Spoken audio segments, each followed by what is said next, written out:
This is Katie with Homeschool Chat Preschool Edition. And today we are going to talk about how to handle high energy students. Now, you know what I'm talking about if you have a high energy student, because this child is hard to settle down, and that's okay. There are ways to handle that. So the first thing that you need to realize and you probably already know since you're a homeschool parent, but the first thing you need to realize is this child needs to expend energy so they can settle down and learn. Now, the attention span of a child is 2 to 3 minutes times the age of your child. So for example, 4 to 6 minutes for a 2-year-old, 8 to 12 minutes attention span for a 4-year-old, and 12 to 18 minutes for 6-year-olds. Now, that's an average. So it can be a little more or a little less. And of course, your student can learn to have more of an attention span, but it takes a little practice, a little time, a little training. What you need to do is you need to have your child expend energy before class. Now, if you need to, you can buy some activities, or you could have your child do activities. There are wonderful resources at youngexplorers.com and mindware.com. Some of the things that your child can do is to go out and play ball, to jump rope. My mom used to have me run around the house. She would say, "Oh, Katie, why don't you run around the house 3 times?" And I never even asked why. I thought it was a great time, and so I would do that. So there you go. There's an idea. Some of the things that these 2 companies offer, they offer things like variations of the pogo stick. They offer roller skates. They offer versions of a swing. There's another thing that they sell, and that is that big ball that you sit on with the handle that you bounce on.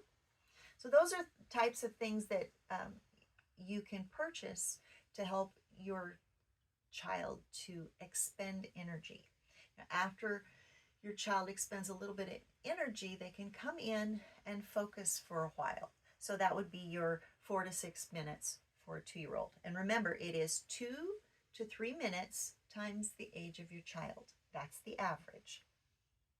So another thing that you can do to help with a child like this is movement in classes.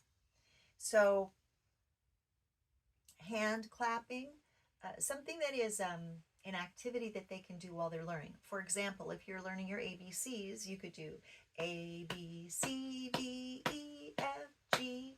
That helps them to stay active and expend just a little bit of energy, and they're focusing. Another thing you could do is stomping or marching. Songs with choreographed movements. For example, at the Hokey Pokey or YMCA, you could do a version of that uses the ABCs if you're creative enough.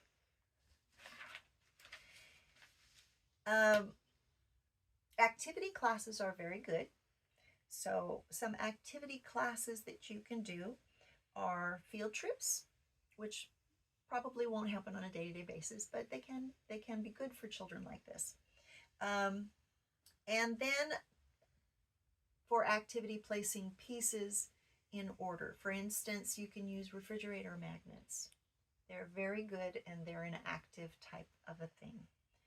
So you could use ABC refrigerator magnets, or you could use 1, 2, 3 refrigerator magnets. Another thing is Play-Doh. That's an active thing, is Play-Doh.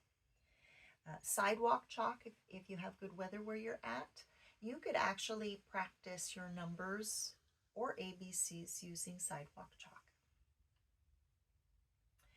There is also something that I'd like to tell you about that I think is just brilliant. And that is, I think it's called a foam alphabet floor mat.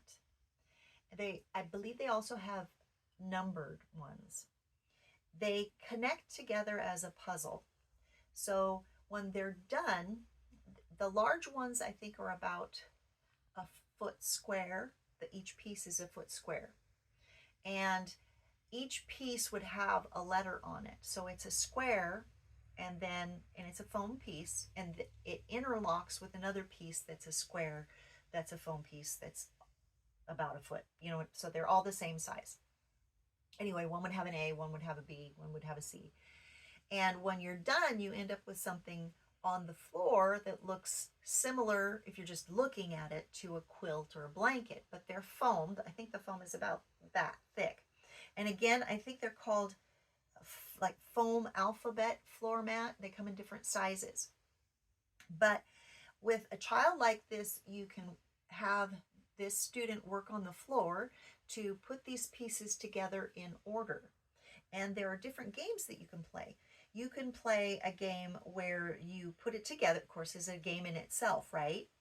And then you can play a game where the student steps on or jumps on the letter that you call out.